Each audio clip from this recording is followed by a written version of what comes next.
الحمد لله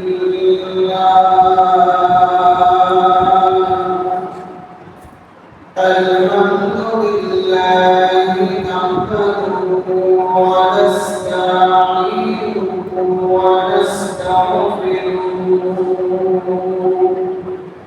ونؤمن به ونتوكل عليه ونعوذ بالله من شرور أنفسنا ومن سيئات أعمالنا من يهده الله فلا مضل له ومن يضلل فلا هادي له ونشهد أن لا إله إلا الله وحده لا شريك له ونشهد أن سيدنا وسندنا وحبيبنا وحبيب ربنا ومولانا محمدا عبده ورسوله صلى الله تعالى عليه وعلى آله وأصحابه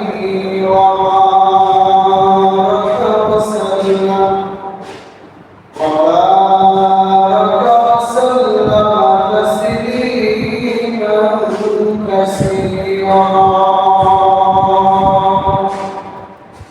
الذي أرسله الله تعالى بالحق بشيرا ونذيرا وداعيا إلى الله بإذنه وسراجا منيرا أما بعد فأعوذ بالله من الشيطان الرجيم بسم الله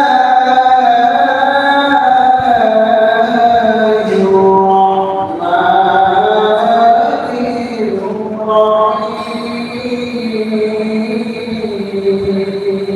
الرحيم ولله على الناس حج البيت من استطاع إليه سبيلا اللهم صل على محمد وعلى آل محمد كما صليت على إبراهيم وعلى آل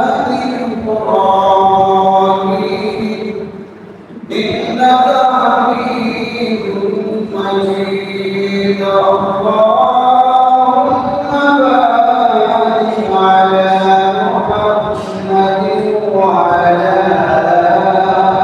آل محمد كما باركت على إبراهيم وعلى آل إبراهيم إنك حميد مجيد بكمالك شبهت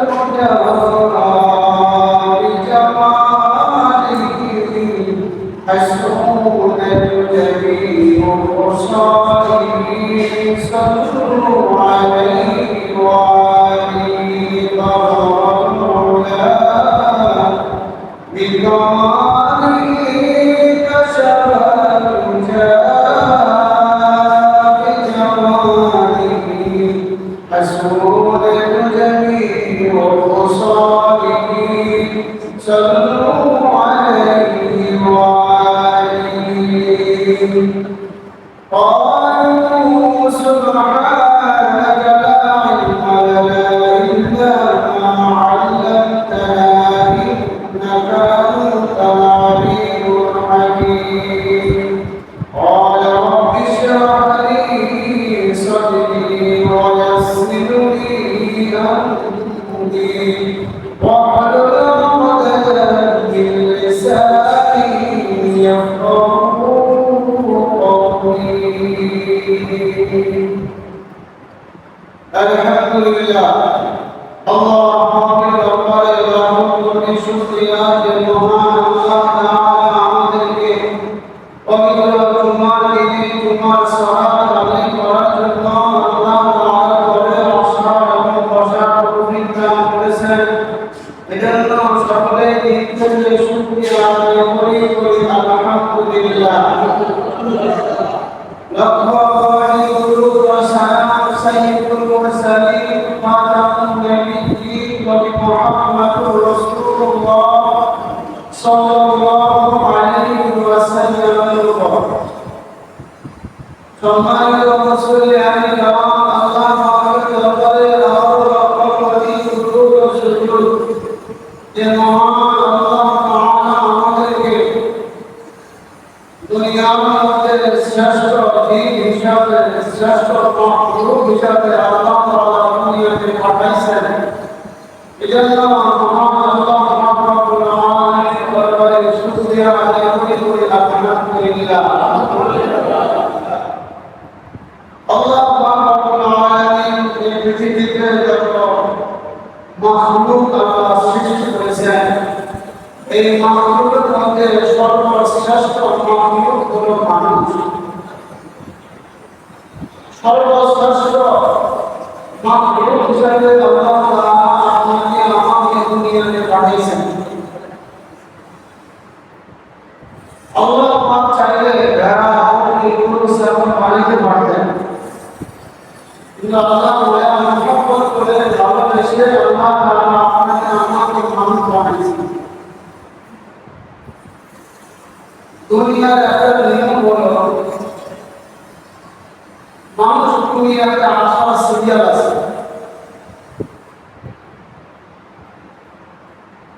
কিন্তু মানুষ দুনিয়া থেকে যাওয়ার কোনো সিরিয়াল নেই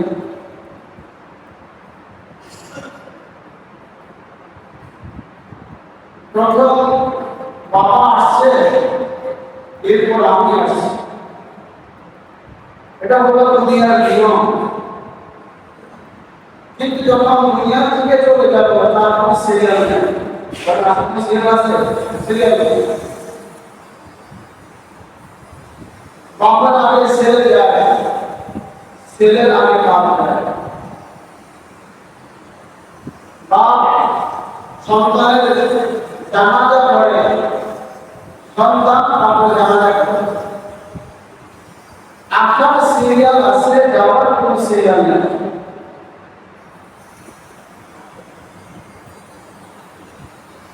আমাদের ফ্যামিলির মধ্যে আমার বাবা আসছে এরপর লিখে ভাই এরপর বোন এরপর আমি আসলে সিরিয়াল আছে কিন্তু যখন দুনিয়া থেকে আল্লাহ তাআলা নিয়ে যাবেন কোথায় নিয়ে যাবেন এর কোনো সিরিয়াল নাই আমি হতে পারি বা আমার বড় ভাই আপনি তো দুনিয়া আসলে সিরিয়াল আছে যাওয়ার কোনো সিরিয়াল নাই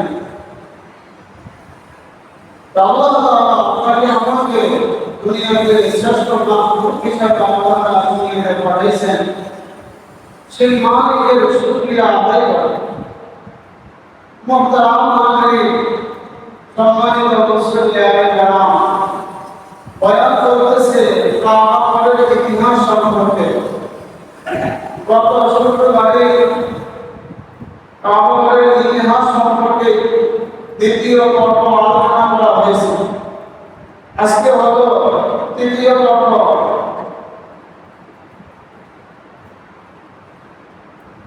তো ইব্রাহিম আলাইহিস সালাতু ওয়াস সালামের প্রথম যে স্ত্রী তার নাম ছিল সারা, দ্বিতীয় স্ত্রীর নাম ছিল হাজরা। হাজরার গর্ভে প্রথম সন্তান হয় ইসমাঈল আলাইহিস সালাতু ওয়াস সালাম।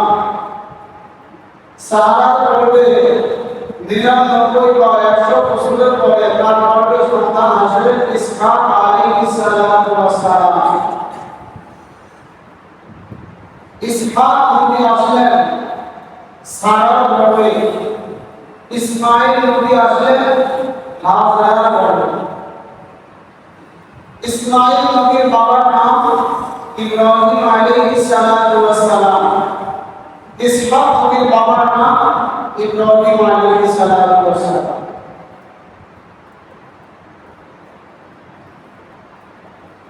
ইসহাক নবীর বংশ থেকে হাজার নবী আল্লাহ দুনিয়াতে পাঠাইছেন। ইসমাঈল নবীর বংশ থেকে শুধুমাত্র একজন নবী আল্লাহ দুনিয়াতে পাঠাইছেন, তিনি হলেন মুহাম্মদ রাসূলুল্লাহ সাল্লাল্লাহু আলাইহি ওয়াসাল্লাম। ইসহাক নবীর বংশ হাজার নবী, ইসমাঈল নবীর বংশ নবী। এই কারণে ইব্রাহিম আলাইহিস সালাতু ওয়াস সালামকে আবুল আম্বিয়া নবীগণের পিতা বলা হয়। এভাবে বলে ইসমাঈল নবীর বাবার নাম কি ইব্রাহিম, ইসহাক নবীর বাবার নাম কি ইব্রাহিম। ইসহাক নবী থেকে হাজার নবী আল্লাহ দুনিয়াতে পাঠাইছেন। ইসমাঈল নবীর বংশ থেকে শুধুমাত্র একজন পাঠাইছেন নবী মুহাম্মদ রাসূলুল্লাহ সাল্লাল্লাহু আলাইহি ওয়াসাল্লাম। এই হিসাবে ইব্রাহিম আলাইহিস সালাম সমস্ত নবীদের পিতা।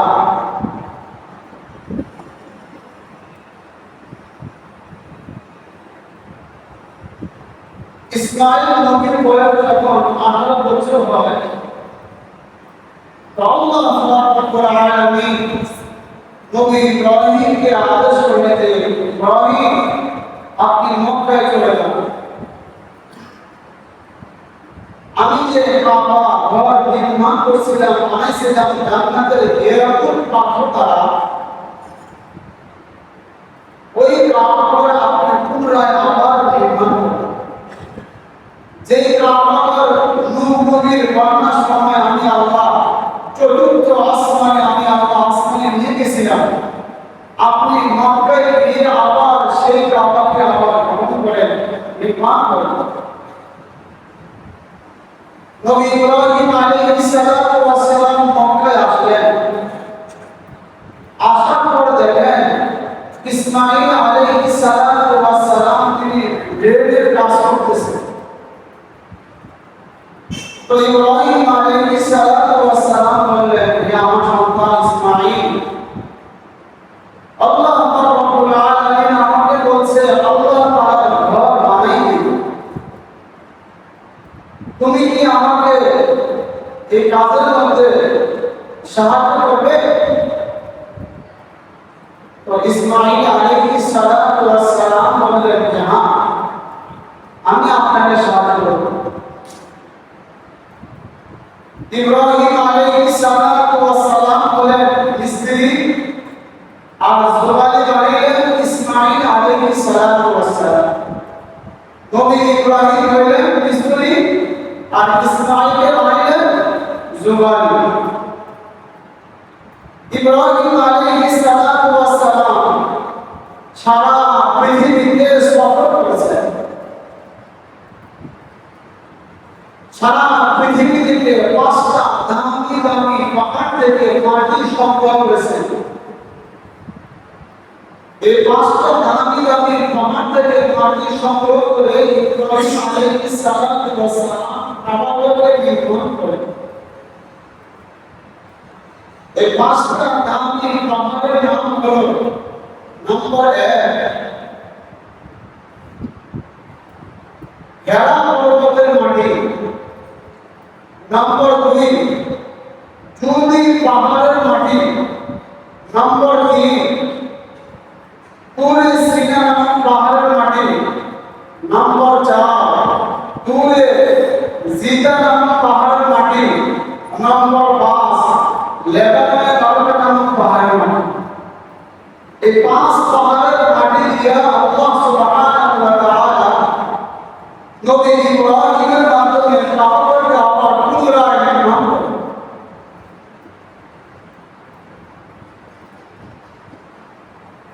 ইসমাইলকে বানাইলেন ইসমাইল আর ইব্রাহিম হইলেন ইসমাইল।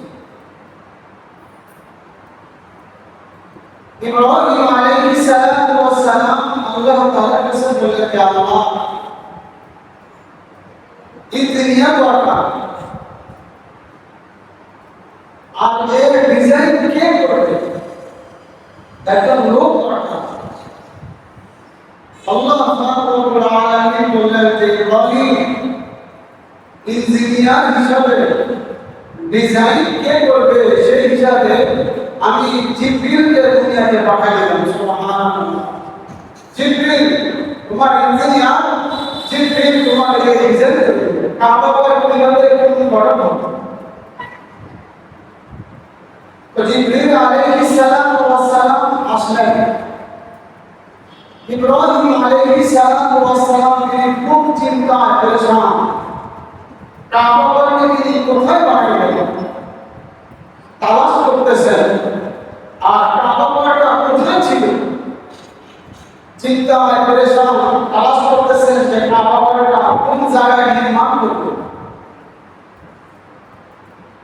হঠাৎ করে ইব্রাহিম আলাইহিস সালাতু ওয়াস সালাম এর মাথার উপরে একটা ছায়া আসছে। ছায়া নবী ইব্রাহিম আলাইহিস সালাতু ওয়াস সালাম তাকাইলেন আসমানের দিকে। তাকায়া দেখেন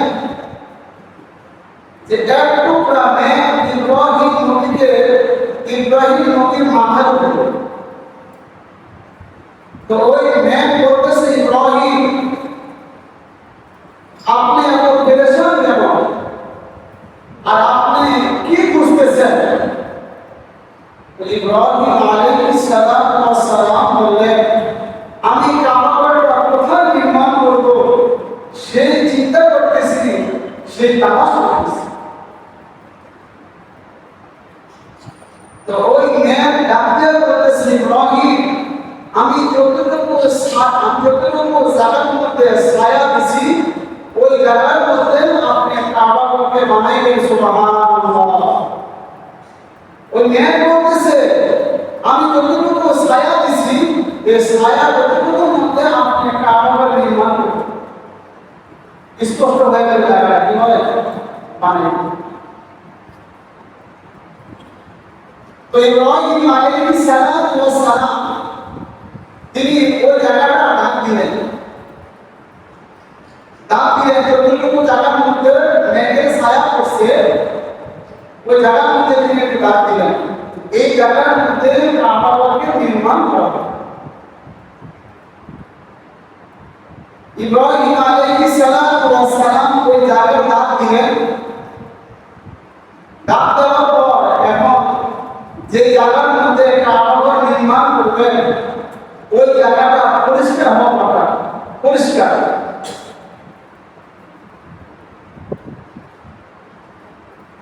বড় জঙ্গল দ্বারা ওই জায়গাটা ভরছে।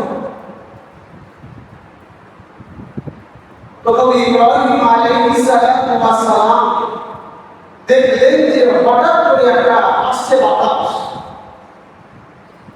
বাতাসটা সাপের মতো, আর তার মাথাটা মানুষের মতো। ওই বাতাসের মুখের জবাব মানুষের মতো। সুবহানাল্লাহ। তো ওই বাতাস ডাকতে বলতেছে, ইব্রাহিম আপনি যে জায়গার মধ্যে কাবাকে নির্মাণ করবেন বানাইবেন ওই জায়গার মধ্যে আপনি ভালো করে খেয়াল করেন। তো ইব্রাহিম আলাইহিস সালাতু ওয়াস সালাম যে জায়গার মধ্যে কাবাকে নির্মাণ করবেন তিনি তাকাইলেন। তাকানোর পর দেখলেন যে বাতাস ওই জায়গাটাকে সম্পূর্ণ করে দিলেন, পরিষ্কার পরিষ্কার সুবহানাল্লাহ একবার ক্লিয়ার পরিষ্কার করে দিলেন আমাদের এই দুনিয়ার মধ্যে মিস্ত্রি যখন করে কাজ করে তার জন্য রশি ঝুলায় রশি বানায় রশি ঝুলায় কেন বলে ঝুলে ঝুলে কাজ করে যে সমস্ত বিল্ডিং 5 তলা 6 তলা 3 তলা 4 তলা বেশি তলা বিশিষ্ট তো ওই সমস্ত বিল্ডিংয়ের মধ্যে ওই সমস্ত দালানের মধ্যে দেখবেন যে মিস্ত্রিরা বাঁশ বাঁধে অথবা রশি ঝুলায় বাঁশ বানায় রাজ মিস্ত্রিরা আর রশি ঝুলায় রং মিস্ত্রিরা বলেন তখন ইব্রাহিম আলাইহিস সালাতু ওয়াস সালাম আল্লাহর কাছে বললেন যে আল্লাহ আমি এই কাবাটার উপরে কাজ করতে কিভাবে আল্লাহ তাআলা বলেন মাকাম ইব্রাহিম যে একটা পাথর আছে ওইখানে আপনি দাঁড়ান সুবহানাল্লাহ যারা হজে গেছেন আল্লাহ তাআলা আপনাদেরকে দেখাই দিয়েছেন মাকাম ইব্রাহিম পাথর কোন জায়গায় আছে তাও বলে দিল তো ইব্রাহিম আলাইহিস সালাতু ওয়াস সালাম ওই কাবা ওই মাকামে ইব্রাহিমের পাথরের মধ্যে আল্লাহ তাআলা আদেশ করলেন যে আপনি ওখানে দাঁড়ান নবী ইব্রাহিম আলাইহিস সালাতু ওয়াস সালাম ওখানে দাঁড়াইলেন যারা মক্কায় হজ করতে গেছেন যাদেরকে আল্লাহ তাআলা তৌফিক দান করেছেন যারা কাবা বাইতুল্লাহকে দেখে আসছেন আজীবন যে কাবাকে দেখছেন আজীবন যে কাবা থেকে মুখ দিয়ে নামাজ পড়ছেন যে কাবার ছবি বিভিন্ন ব্যবহার পত্রিকা দেখছেন বহু মানুষ আছে যে ক্যালেন্ডার দেখছে পত্রিকায় দেখছে বিভিন্ন খবরে দেখছে কিন্তু আজ পর্যন্ত সরাসরি ওই কাবাকে দেখতে পারে না এর মধ্যে আমি একজন আল্লাহ যদি কবুল করে তো যারা হজ করতে গেছেন কাবা শরীফের প্রথম যে দরজা ওই দরজার একবারে পাশে সোনামণি একটা পিতলের কালারের একটা আছে মিনার দেখবেন ওই মিনারের উপরে একটা আছে গ্লাস ওই গ্লাসের উপরে গ্লাসের ভিতরে একটা পাথর আছে তার নাম হলো মাকাম ইব্রাহিম আলাইহিস সালাতু ওয়াস সালাম যারা হজে গেছেন অত খেয়াল করেন নাই বা অনেকে দেখে আসছেন যারা যাবেন খেয়াল করবেন কাবা শরীফের যে দরজা আছে তার পাশে কোণাকুণি একটা ছোট মিনার আছে পিতলের কালারের তার উপরের মধ্যে একটা গ্লাসের মতো আছে এই গ্লাসের ভিতরে পাথর আছে তার নাম হলো মাকাম ইব্রাহিম আলাইহিস সালাতু ওয়াস সালাম বুঝে বের করবেন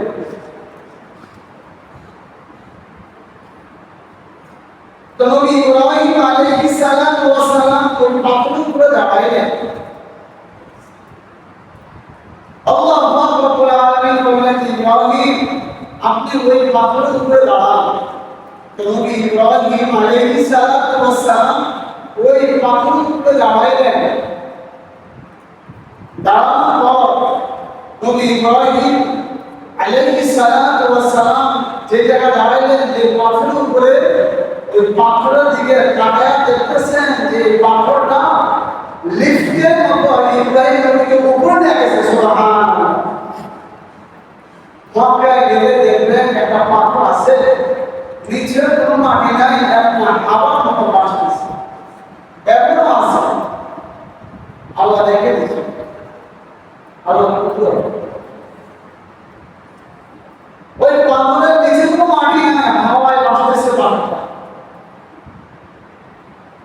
আল্লাহ যত বড় আল্লাহর কুদরত তত বড় তো ইব্রাহিম ওই পাথরের মধ্যে দাঁড়াইলেন দাঁড়ানোর পর ওই পাথরের দিকে তাকাইলেন দেখতেছেন পাথরটা লিফটের মতো তাকে উপরে নিয়ে কাবাগরের কাজ সম্পূর্ণ শেষ। নবী ইব্রাহিম আলাইহিস সালাতু ওয়াস সালাম আল্লাহ তাআলাকে বললেন যে আল্লাহ কাবাগর তো বানানো শেষ, আমার এখন কাজ শেষ, এখন কি করব? আল্লাহ তাআলা বলেন একটা কাজ বানিয়েছে। কি কাজ? কাজটা হলো আপনি সারা পৃথিবীর মানুষদেরকে জানিয়ে দেন যে এই কাবা ঘরকে হজ করা যাবে, এইখানে এসে তাওয়াফ করার জন্য, কাবা বাইতুল্লাহ হজ করার জন্য। সুবহানাল্লাহ। নবী ইব্রাহিম আলাইহিস সালাতু ওয়াস সালাম আল্লাহর কাছে প্রশ্ন করলেন যে আল্লাহ আমি কোথায় গিয়ে এই ঘোষণা দিব, কোন জায়গায় দাঁড়িয়ে আমি এই ঘোষণা দিব? আল্লাহ রাব্বুল আলামিন বললেন মক্কার পাশে একটা পাহাড় আছে, তার নাম হলো জাবালে আবি কুবাইস। যারা গেছেন হয়তো খোঁজ করছেন বা দেখছেন বা দেখেন নাই, মক্কার পাশে একটা পাহাড় আছে, তার নাম হলো জাবালে আবি কুবাইস। ওই কুবাইসের মধ্যে ইব্রাহিম আলাইহিস সালাতু ওয়াস সালাম তিনি দাঁড়াইলেন। দাঁড়ায়া তিনি নিচের দিকে দেখলেন যে দুই চারটা ঘর ছাড়া আর কিছুই দেখা যায় না। তো নবী ইব্রাহিম আলাইহিস সালাতু ওয়াস সালাম বলতেছেন যে আল্লাহ এই দুই চারটা মানুষ আপনার ঘরে হজ করতে আসবে, আপনি কি বলছেন? তো আল্লাহ তাআলা বলতেছেন ইব্রাহিম আমি এই জামানায়, আমি এই যুগে যাদের পাফারের মধ্যে বিপদে পড়েছি হজ করার জন্য, আপনার দায়িত্ব হলো আওয়াজ করা, আমার দায়িত্ব হলো পৌঁছে দেওয়া। সুবহানাল্লাহ। তো নবী ইব্রাহিম আলাইহিস সালাতু ওয়াস সালাম পাহাড়ের উপরে গেলেন, আওয়াজ করলেন, আওয়াজ হয় না। দ্বিতীয়বার তিনি কানের মধ্যে আনন্দ দিয়ে আওয়াজ দিলেন, ওয়ালিল্লাহি আলান নাসি হিজ্জুল বাইতি মান ইসতাতাআ ইলাইহি সাবিলা। কানের মধ্যে আনন্দ দিয়ে ঘোষণা দিলেন, দেখবেন মুখে আওয়াজ দিলে এক কথা, আর দুই কানের মধ্যে আনন্দ দিলে আওয়াজটা বেশি বেশি দিন। এমনি হালকা কথা বলবেন আওয়াজ হবে না, যখন আগে বাস যেটা আনন্দ বাস বলে দিলেন দুই কানের মধ্যে আওয়াজ বেশি হবে।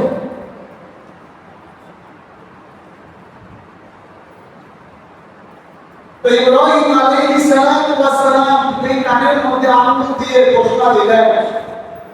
এজন্য মুয়াজ্জিন সাহেব আযানের সময় তাই দুই কানের মধ্যে আনন্দ দিয়ে আযান দেয়, ওখান থেকেই আসছে। এজন্য মুয়াজ্জিন সাহেব আযানের সময় দুই কানের মধ্যে এই আনন্দ দিতা অবস্থা বড় হবে।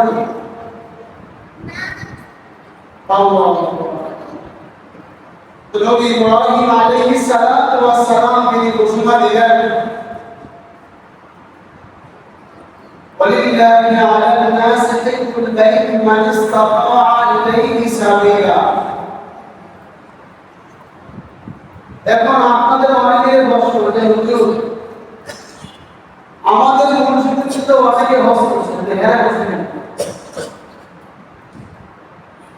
মক্কাবাসী না হয় ইব্রাহিম নবীর ঘোষণা শুনে হজ করতে গেছে, কাবার তাওয়াফ করতে গেছে, তাহলে আমাদের মুসলিমদের তো বহু লোক হজ করতে গেছে, এরা গেছে কেন? এরা শুনছে কেন?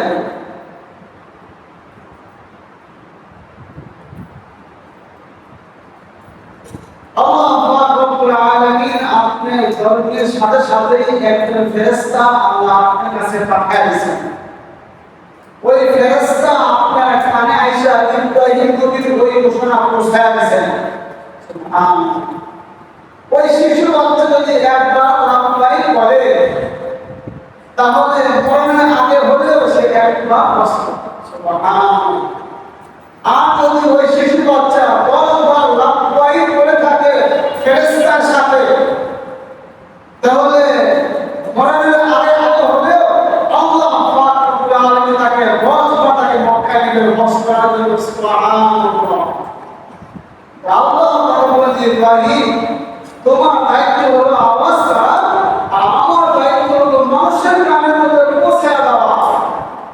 তো আল্লাহ রাব্বুল আলামিন আমাদের যে ইব্রাহিম আলাইহিস সালাম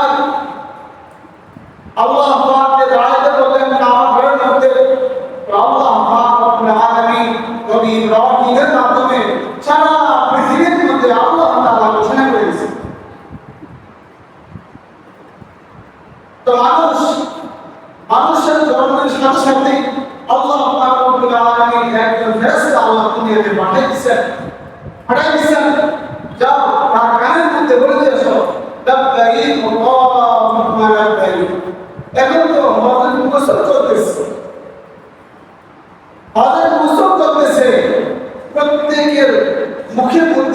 প্রত্যেকের মুখের মধ্যে একই আওয়াজ, একই স্লোগান, মক্কা আকাশে বাতাসে লাব্বাইক আল্লাহুম্মা লাব্বাইক লা শারীকা লাক লাব্বাইক ইন্নাল হামদা ওয়ান নি'মাতা লাকা ওয়াল মুলক লা শারীকা লাক লাব্বাইক। বিভিন্ন ব্যাপার পত্রিকার খবরের মধ্যে, বিভিন্ন টেলিভিশনের মধ্যে দেখতেছেন সারা পৃথিবীর মানুষ ওখানে দেখতেছে আর বলতেছে শিশু হোক, বাচ্চা হোক, জওয়ান হোক, বুড়া হোক, মেয়ে হোক, মেয়ে হোক, বুড়া হোক, এই হোক, বলতেছে আল্লাহুম্মা লাব্বাইক লা শারীকা লাক লাব্বাইক ইন্নাল হামদা ওয়ান নি'মাতা লাকা ওয়াল মুলক লা শারীকা লাক লাব্বাইক। সমস্ত প্রশংসা কার? বলেন কার? আল্লাহ। এই সমস্ত রাজত্ব কার? আল্লাহ। আপনি আমি কিছুই মালিক না, আমার আপনার কিছুই নাই, দেখ আমল ছাড়া। এই যে আপনি যে বলতেছেন, আপনি যে কল্পনা করতেছেন, আপনি যে ভাবতেছেন যে আমার বলতে কিছুই নাই আব্বা, আমার বলতে কিছুই নাই। কবরে যেখানে শুনিবেন ওই জায়গাটাকে আপনার রাখতে হবে। আপনি যে সাদা কাপড়ে জড়াইলেন এটা আপনার টাকা দিয়ে হইতেছে, তারপরে টাকা দিয়া জন্মের পরে টাকা দিয়ে আমাকে পোশাক পরানো হয়, দুনিয়া থেকে চলে যাওয়ার সময়ের পরে পোশাক দিয়ে আমাকে বিদায় করতে হয়। কি আছে আমার বলেন? আমার কি আছে বলেন? যে আমার বলতেছি, আমার বলতে কিছুই নাই, আমার ছাড়া আমার বলতে কিছুই নাই। এই দেহরে কত সাজাইছেন দামি দামি পোশাক পরে বিভিন্ন সুগন্ধি দেখে, কিন্তু আপনার এই দেহ চাইতে ওই মাস আরো ভালো। আপনার দেহ পচে যায়, মাস পচে পড়ে, আগের পচে লাশ পচে আগে, মাস পচে পড়ে। আমার বলতে আব্বা, যুবক ভাইরা, আমার বলতে কিছুই নাই। আমার যে আমার সেটা পুরো আমার জ্ঞান আমার। আপনি মরে গেলে কিচ্ছু হবে না দুনিয়া, আপনি মরে গেলে কিচ্ছু হবে না। আপনার সন্তানরা ভাত খাবে, বন্ধু বান্ধবরা যাদের সাথে একসাথে বসে দিচ্ছা আড্ডা দেন, গল্প পূজা করে, বিড়ি খান, গাঁজা খান, ফেন্সিল খান, ইয়াবা খান, মদ্যপান করে, মোবাইল দিবেন, গান শুনেন, সিনেমা দেখেন, নাটক দেখেন, খেলা দেখেন। আপনি চলে গেলে আপনার কোনো একজন বন্ধু একবেলা না খায়া থাকবে না, খাওয়া চলতেই থাকবে। কি বলেন? খাওয়া চলতেই থাকবে। আপনি মরে গেলে, আমি মরে গেলে পৃথিবীর কিছু আসে না। চন্দ্র উঠতেছে আবার ডুবতেছে, সূর্য উঠতেছে আবার ডুবতেছে, মানুষ খাইতেছে, পরিধান করতেছে। আমি চলে গেলে দুনিয়ার বিন্দু পরিমাণ কোনো ক্ষতি হবে না। তাই আমার বলতে কিছুই নাই, আমার বলতে কিছুই নেই। আল্লাহ যাদেরকে আল্লাহ তৌফিক দান করেছেন, যাদেরকে আল্লাহ সামর্থ্য দিয়েছেন, তারা নিজের দাবি করে, বিড়ম্বনা না করে, দেরি না করে, তাড়াতাড়ি গিয়ে আল্লাহ তাআলার ঘরে গিয়ে কাবা বাইতুল্লাহ দিয়ে হজ করে চলে আসেন। আর দেরি করেন না, আজকে নামাজের কারণে এই জিনিসটা বড় খারাপ। আজকে নামাজ পড়বো না, কাল থেকে ভালো হয়ে যাবে। আজকে আর সিনেমা দেখবো না, আজকে দেখবো, আর সিনেমা দেখবো না, কাল থেকে একটা বলে ভালো হয়ে যাবে। কাল জিনিসটা পাবো না, এখনই ভালো হয়ে যাও, এখনই নামাজ পড়ে। কালকে আমি নামাজ পড়বো, কালকে আমি ভালো হয়ে যাবো, কালকে আমি সিনেমা দেখবো না, আর ভালো হয়ে যাবে না। বাবা, এখন থেকে ভালো হয়ে যাও, এখন থেকে নামাজ পড়ে, এখন থেকে গুনাহ ছেড়ে দেয়। আগামীকালকে ভালো হয়ে যাবো, আগামীকাল থেকে আমি গুনাহ ছেড়ে দিব, আগামীকাল থেকে সুদ, ঘুষ, ব্যভিচার, হারাম মাল আর খাবো না। এখন থেকে ছেড়ে দেয়, এখন থেকে বন্ধ করে দেয়। কাল থেকে নয়, আজ থেকে নামাজ পড়ে, আজ থেকে রোজা রাখে, আজ থেকে গুনাহ বন্ধ করে দেয়। আমি আর গুনাহ করবো না, আমি আর অপরাধ করবো না। দুষ্ট বুজুর্গ, মোহতারাম হাজিরিন, তাই আমার বলতে কিছুই না। যা আছে সেটা হলো নেক আমল। যদি করে থাকে, এজন্য বলেছিলেন কবি, এমন জীবন করিবে গঠন, মরিলে হাসিবে তুমি কাঁদিবে তোমার।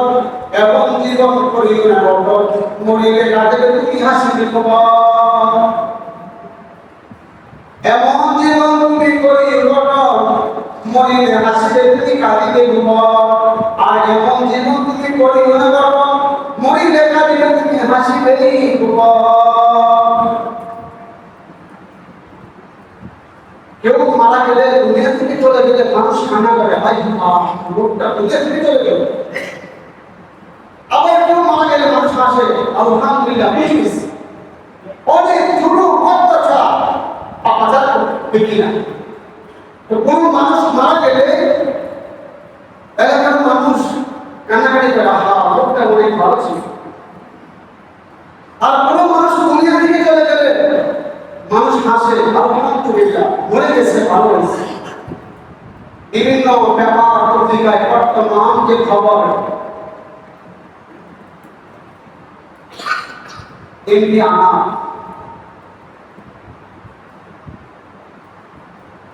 4-5 দিন বা 10-15 দিন, 8-9 দিন হয়েছে দুনিয়া থেকে চলে গেছে। তার বাড়ি হলো ঝিনাইদহ 4 আসনে এমপি, বর্তমান রানী। সে যখন মারা গেল, তখন ঝিনাইদহবাসী ইন্না লিল্লাহির পরিবর্তে আলহামদুলিল্লাহ শব্দ করেছেন। বিভিন্ন ব্যাপার প্রক্রিয়া খবর দেখবেন, বর্তমান যে খবরটা চলতেছে তার আপনি দিন। একটা মানুষ দুনিয়া থেকে চলে গেলে কি বলা, ইন্না লিল্লাহি ওয়া ইন্না ইলাইহি রাজিউন। আর এমনি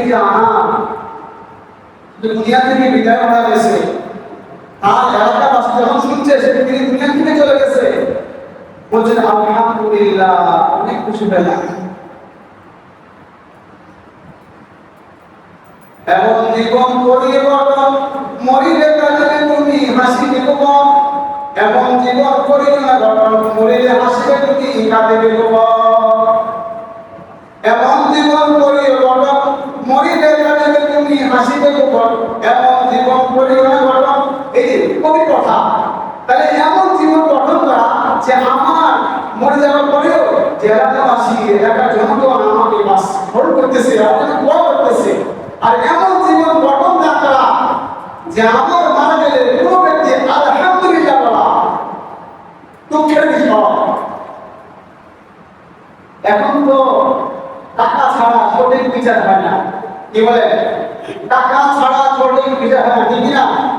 টাকা ছাড়া সঠিক বিচার হয় না। বুঝতে চায় না, আগে ঠিক করে, আগে চুক্তি করে 15,000, 20,000, 50,000 শব্দকে গোপন করে মিথ্যার কাজ করে দেয়, মিথ্যাকে গোপন করে, এটাই হলো তাদের কাজ। বহু নারী বলে এলাকার মৃত মহিলা, এলাকার মানুষ তার জন্য ঘুমাইতে পারে না, তার চরিত্র ভগবান। তাই এমন জীবন করিবে গঠন যাতে আমার পরে, আমার মৃত্যুর পরেও মানুষ আমার জন্য কান্নাকাটি করে, আল্লাহ যদি দোয়া করে। আর এমন জীবন গঠন না করা যে আমার মৃত্যুর পরেও মানুষ খুশি হওয়া, আনন্দ হওয়া, এটা বাবদ অর্পণ নয়, এটা বাবদ অর্পণ নয়। তো দিন শুক্রবার যাবৎ, দিন সপ্তাহ যাবৎ যে বয়ান চলতেছে সেটা হলো কাবার ইতিহাস সম্পর্কে।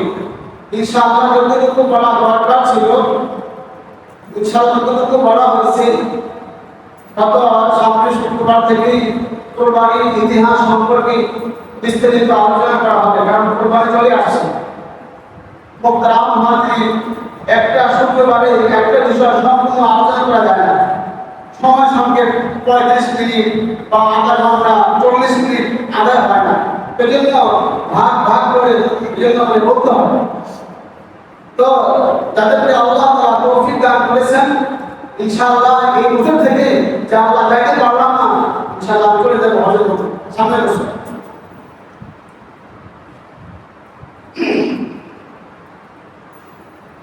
কাপায় না যে আমার টাকা পয়সা, যে আমার ধন সম্পদ কমে গেলে আমি খাবো কি? ধন সম্পদ